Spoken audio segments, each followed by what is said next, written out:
भगवान शिव के सबसे प्रिय गणों में से एक हैं नंदी। नंदी जी कैलाश पर्वत के द्वारपाल भी हैं। आप सभी ने देखा होगा कि शनि मंदिर में शिवलिंग के सामने कुछ दूरी पर नंदी जी विराजमान रहते हैं। कई लोग जब मंदिर जाते हैं तो नंदी के कानों में अपनी मनोकामना बोलते हैं। ऐसी मान्यता है कि नंदी के कानों में अपनी मनोकामना बोलने से वह जरूर पूरी हो जाती है। लेकिन कई लोग सिर्फ भगवान शिव की पूजा करके ही घर चले जाते हैं, लेकिन भगवान शिव के साथ नंदी की पूजा करना भी बेहद महत्वपूर्ण है। तो नमस्कार मित्रों, मोटिवेशन ज्ञान चैनल में आपका स्वागत है। आशा करता हूँ कि भगवान जगन्नाथ की कृपा से आप सब कुशल मंगल होंगे। तो चलिए आज की कथा प्रस्तुत आरंभ करते हैं। कथा कहानियों के अनुसार भगवान शिव ने नंदी को वरदान दिया था कि जहाँ उनका वास होगा वहाँ नंदी हमेशा विराजमान रहेंगे। इसलिए जब भी मंदिर जाएं तो शिवलिंग के बाद नंदी की पूजा जरूर करें। अगर आप शिवलिंग की पूजा करके सीधे मंदिर से बाहर निकल जाते हैं तो आपको शिवलिंग की पूजा का पूरा पुण्य नहीं मिलेगा। शिवलिंग की पूजा करने के बाद नंदी के सामने दीपक जरूर जलाएं। इसके बाद नंदी महाराज की आरती करें और किसी से बिना बातचीत किए नंदी के कानों में अपनी मनोकामना बोल दें।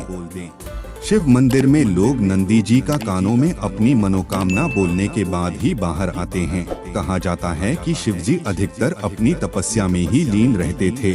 उनकी तपस्या में विघ्न न पड़े इसलिए नंदी हमेशा शिव जी की सेवा में तैनात रहते थे। जो भी भक्तगण शिव जी के दर्शन करने आते थे वह अपनी बात नंदी के कानों में बोलकर चले जाते थे। नंदी जी से कही गई बात शिव जी तक जाती है, इसलिए लोग मंदिरों में शिव जी के कानों में अपनी मनोकामना बोलते हैं। शिव मंदिर में लोग नंदी जी का कानों में अपनी मनोकामना बोलने के बाद ही बाहर आते हैं। कहा जाता है कि शिव जी अधिकतर अपनी तपस्या में ही लीन रहते थे। उनकी तपस्या में विघ्न न पड़े इसलिए नंदी हमेशा शिव जी की सेवा में तैनात रहते थे। जो भी भक्तगण शिव जी के दर्शन करने आते थे वह अपनी बात नंदी के कानों में बोलकर चले जाते थे। नंदी जी से कही गई बात शिव जी तक जाती है, इसलिए लोग मंदिरों में शिव जी के कानों में अपनी मनोकामना बोलते हैं। मान्यता ये भी है कि शिव जी ने नंदी जी को खुद ये वरदान दिया था कि जो तुम्हारे कान में अपनी मनोकामना कहेंगे उस व्यक्ति की सभी इच्छाएं जरूर पूरी हो जाएंगी। नंदी के कानों में अपनी मनोकामना कहने से पहले उनकी पूजा जरूर करें। कहा जाता है कि व्यक्ति को अपनी मनोकामना नंदी के बाएं कान में बोलनी चाहिए। इस कान में मनोकामना बोलने का अधिक महत्व है। हालांकि आप दूसरे कान में भी अपनी मनोकामना बोल सकते हैं। जब आप अपनी मनोकामना बोले तो अपने दोनों हाथों से अपने होठों को ढक लें ताकि कोई आपको देख नहीं पाए। नंदी के कानों में किसी की बुराई या किसी का बुरा करने की बात न कहें। जब आप अपनी मनोकामना नंदी जी को बोल दें तो उनके सामने कुछ भेंट भी अर्पित करें। आप नंदी जी को फल, प्रसाद या कुछ धन अर्पित कर सकते हैं। हिंदू पौराणिक कथाओं का एक विशाल क्षेत्र है और कई कहानियां निश्चित रूप से एक दूसरे से जुड़ी हुई हैं।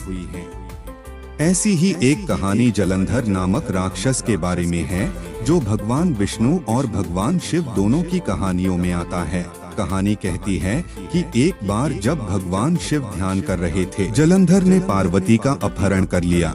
अन्य सभी देवताओं ने भगवान शिव को इस बारे में सूचित करने की कोशिश की लेकिन असफल रहे। भगवान गणेश स्वयं भगवान शिव को ध्यान से नहीं जगा सके। कुछ देर सोचने के बाद गणेश जी ने यह बात ईश्वर के सामने बैठे नंदी को बताने की सोची। तब भगवान गणेश ने सारी बात नंदी के कान में बताई और नंदी ने सारी बात भगवान शिव को बता दी। तभी से नंदी के कान में मनोकामना बोलने की प्रथा शुरू हुई और माना जाता है कि हम उनके कान में जो भी बोलेंगे वह सीधे भगवान तक पहुंचेगा।